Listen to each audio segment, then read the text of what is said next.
You're like my muffin top. I'm a bit of a pro myself. How's it going? It's going. I was like just having a chuckle to myself, thinking I um I saved a couple of animals today.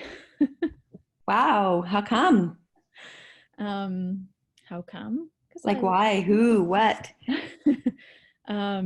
well, a peacock, a random white peacock, was on my mom's property. I noticed because I was there for too long waiting outdoors.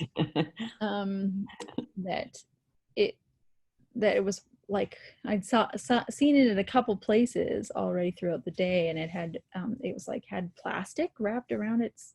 It looked like it was dragging plastic along a foot, right? And Wow. then like 2 hours later, I see it again, and it's walking around, and it can't run because the plastic is wrapped like twisted around one ankle, and then sort of shredded through the other leg too and foot, and like wrapped around Oh, each digit.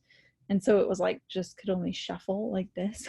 It's crazy. quite the excursion to catch a peacock. How big? Like peacocks are big. I um know. But was it like a baby peacock or was no, it it's a mother, like full grown peacock. holy crap? I know. So when it would take off and like try and fly, it was like, watch out. Oh man. And it was pretty awesome how it all came to transpire and actually catching it. And then I pulled the plastic quickly off its feet because it was scared and whatever, Oh, untied it and whatever. And then at the grocery store on my way home, I went to go buy like a package of spinach, and there was one package that had this little hibernating dormant ladybug inside of it. And it was like in the fridge, so I could tell, like in the cooler section, so I could tell that it was just like sleeping, like because they hibernate. yeah. But it looked healthy enough or whatever, so I'm like, I'm buying this package.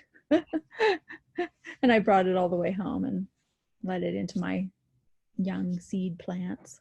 Ah, perfect. Free the ladybug. I know, so funny. It's Yay for people I know that are like me, that would purposely buy the package of food with a bug in it. right, and let the bug free. Ladybugs are really good for our gardens too. Mhm. Like, can't you buy like ladybugs to Yeah, help your garden? Pollinate, I guess. yeah, I'm pretty sure you can buy like a container of them and release them. Well, you got one for free. Well, Save maybe if you weighed your spinach, perhaps it was. Yeah, yeah, cost a little bit now. Anyway, so that's how my afternoon has transpired today. How Yeah. about you? Well, I just had a big aha today. Mhm. Um, you and I were talking with a mutual friend, and I connected to their um, overwhelm and their insecurity, and um, I just really got a taste of it firsthand. And I really feel I really had an opportunity to feel compassionate for those people who, um, their primary need is security, and there's nothing secure about what's going on in the world right now. There's no pointer or past to look at to say, oh, well, this is how it's going to end up. Or, it's easy. I was saying how it's easy for me, easier. It's not always easy, but easier for me because of my need for control. And I can just grow things, and I can clean out my cupboard, and I can, organize my yard. And so I can get controlling in areas that I can have control. But for somebody who has a primary need for security, I would think that it's got to be really unnerving right now. And so, yeah, I was just feeling really compassionate for them. And I reached out again and just, let them know that I was feeling for them and their uncertainty, and not needing to fix them or not needing to change it, but just to honor where they're at. And yeah, so that was a big piece for me today. And my days are full, man. Like, whew. I also um, find that you were speaking about how the first week or two of this, I don't even know how long it's been. Has it been 2 weeks now? Yeah. Um, how, so much transpired so fast, and we were required to change our lives so quickly. Like, it was just a real quick alteration in the regular routine of our lives, happened kind of over a weekend. Yeah. And the last few days, and you were saying then now people are kind of going, and feeling the exhaustion. And so I don't feel exhausted during the day, but I'm having a really interesting time waking up in the morning. Like, I wake up perhaps at 6. I woke up this morning and I thought, oh, well, that's enough sleep. I had 8 hours. I thought, well, I can get up and do my meditation, but maybe I'll just have a little snooze and then I'll get up. Holy cow. It was like another hour and a half. And then I was like, no, I don't want to get up. I'll just stay here. I'm hardly ever like that. Mm-hmm. And I want to actually, it's so funny. I want to actually see how long I could let myself do that. Mm-hmm. And yet there's this part of me that just guilts myself into getting up. It's like, no, you've had 9.5 hours. That's plenty. You need to get up. Besides, if you sleep too much, you'll just be tired. Like, there's all these shoulds in my head. And then I get up and I at least honored myself enough that I didn't sit up and do my regular meditation in our yoga room, but I was like, fine, I'm going to get into the tub and meditate. So I had a nice bath and a pillow and had a nice hot meditation in the tub. Nice. Yeah. I think you should do that experiment. I know. It's funny how that's like, I'm such a risk taker, but that seems like really risky. Mm-hmm. Mm-hmm. How long could I actually just lay there and sleep? When would I finally go, okay, I'm ready to get up? Yeah. Totally. Without the shoulds. Yeah, totally. Yeah, I wonder. That's curious. I think, like, not only do we have the shoulds in our head, and all the time or whatever, but two, like, also, in all fear and uncertainty, um is the comparison thing. Like, even the part of us that would go, like, well, why am I sleeping this long all of a sudden? I normally only sleep this amount of time. And like, just kind of analyzing it that way. And really could, like, what would it be like to just do what my body wants to do and just see how that goes? Mm-hmm. Yeah, interesting. Maybe I'll try it. I'm going to say I'll try it tomorrow morning, but who knows? I might want to get up tomorrow morning. I guess the trying is just following the body, Yeah, not getting sure. into a mental story about it. Well, I followed the body when we were post hole digging this afternoon. Blake's like, one more. And I'm like, I don't want to do anymore. Mm-hmm. I'm tired. My hands from picking rocks are tired. So you noticed your this aha you had, about certain personalities. Like, I think it's lovely to be aware of that, like, because it's so easy to just perform Totally. in our own way, in our own personality, in our own style, our own style of being, and not realize what it's really like for other people, for other ways, what's important. Everyone's realizing what's important for them, to themselves, for themselves, and it's so different across the board, really. I I noticed that this, um, what's the word I'm looking for? I don't know, just all the different stories that can be made and portrayed about what's going on brings out the rebellious side of me. Oh, in what way? Like, um, well, in the way of like, mm, I don't know, I almost like feel, I get energy and passion from, from like, I just have that nature in me. I get energy and passion from um, wanting to sort of like push against the structured ideas of what is and what can be and what's likely to happen and whatever, and go like, let's make change, let's do this differently, let's, rah rah rah, let's save animals and creatures today. Let's do life totally differently when this is all over. Like, I just get that. Oh, that's how I feel today. That's what's going on. Yeah, yeah. I was on a lovely call with Sarah Better and Lynn Twist. They're doing a webinar every Saturday right now.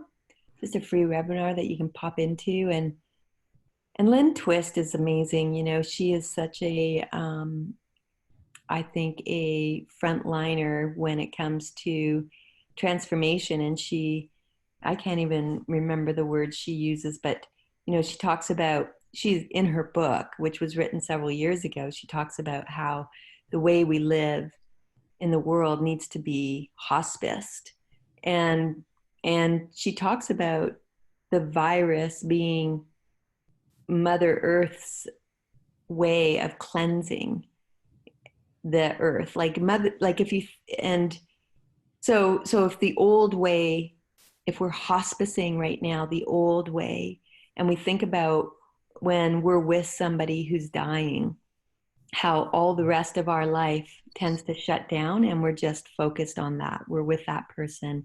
I remember when my dad was dying, and it's like I sent the kids away, I sent the husband away, and it was like it was just me and dad, and I wasn't doing my job, I wasn't answering the phone, like it was just me and my dad. And we kind of have that, it's kind of what's going on right now, right? Where our jobs are set aside for many of us, our regular routines of going out shopping and buying are set aside, and so we're just with this, we're with the present moment, we're with, and so the opportunity to hospice that old way, right? It's just be with it, and now let's hospice it, let's let it die, let it go back to the nothingness from where it came. And then she talks about how this virus, Mother Earth, I've thought about this too, like, you know, people often say, well, Mother Earth will always be fine and nature will always be fine, it's whether we survive. and so Mother Earth, you know, you think about it, was here when the dinosaurs were here, and I don't even know how many thousands of years ago that was.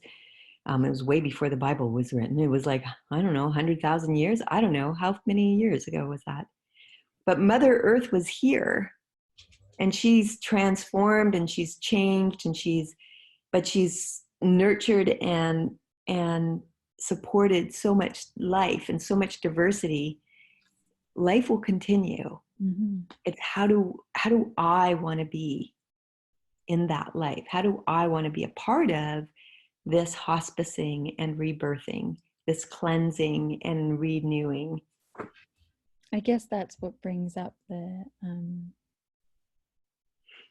today, the rebellious nature of me, because I think about for example, when my grandfather was in, when we were hospicing him on his way out of this life, and just knowing him so closely, and having all these rules and regulations putting on where he needs to be when, and what he's allowed to do, and what we're allowed to do with him, and how far he can go, and how far can he leave the facility. Oh, he's not allowed to leave the facility. I was like, let's break you out of here, Grandpa. I know that's what you want. Like, let's see how far we can go before somebody finds us and makes us come back. And we would go on these, little adventures together and be like, sort of, you know, Thelma and Louise style, if you will. And so when I, in any of this, like when I hear any like, oh, it's going to be like this, or oh, this is what has to happen, or whatever, I naturally want to like push those walls and boundaries away. And what you're expressing is like, yeah, that it really is coming down to like each person's choice. Like, how do we want this to be? How do I want it to be? How do I want it to be collectively? How do I want this to go for myself, Yeah, and the other new experience I'm having is the woman who's renting our suite underneath us, the last few days she's been playing the guitar. So then Blake has always said, I got to get my guitar out. Well, today, if he doesn't get out the guitar, he spent probably an hour with his guitar and then with his drums. And I'm like, cool. And then I was outside gardening just an hour or so ago, and somebody was playing like a flute. And I'm like, people are pulling out their instruments, and they're, it's so cool. They're actually, it's not just someone's suggestion. People are actually going, well, maybe I'll pull that thing out after all, like we're pausing long enough. And it's got to be long enough, right? It's got to be this. I just can't help but to think how this is just such amazing divine intervention. Yeah. It seems we have to go through the period of like, like, oh, we need to deal with things as they're different. And then we get to go kind of through the like, okay, let's decompress from that now. And then potentially we get to go through the, oh, now what?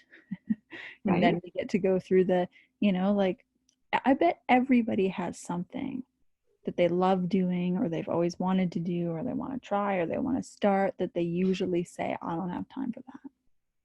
Totally. Yeah, totally. I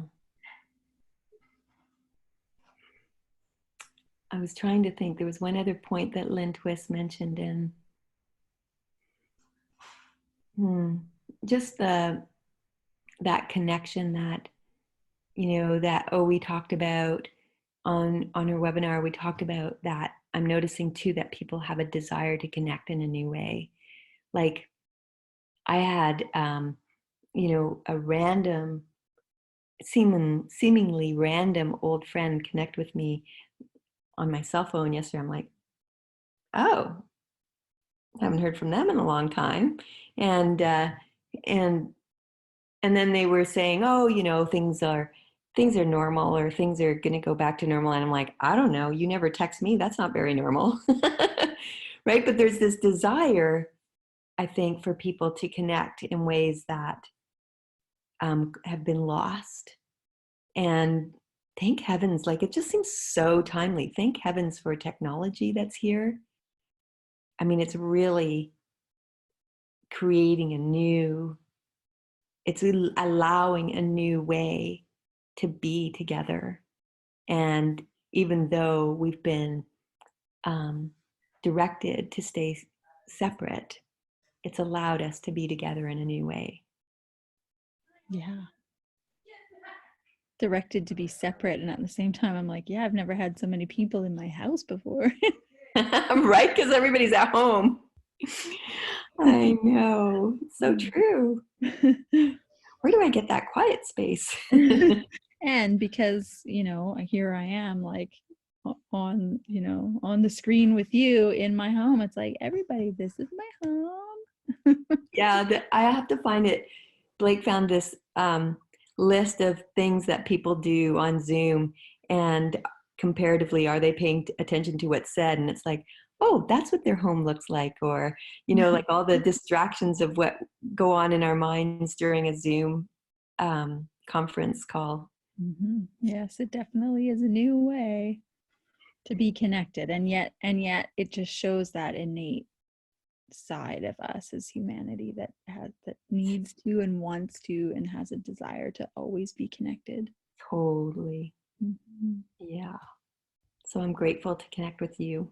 Yes, me too. So we say goodbye for now. Thanks for this chat. Love you.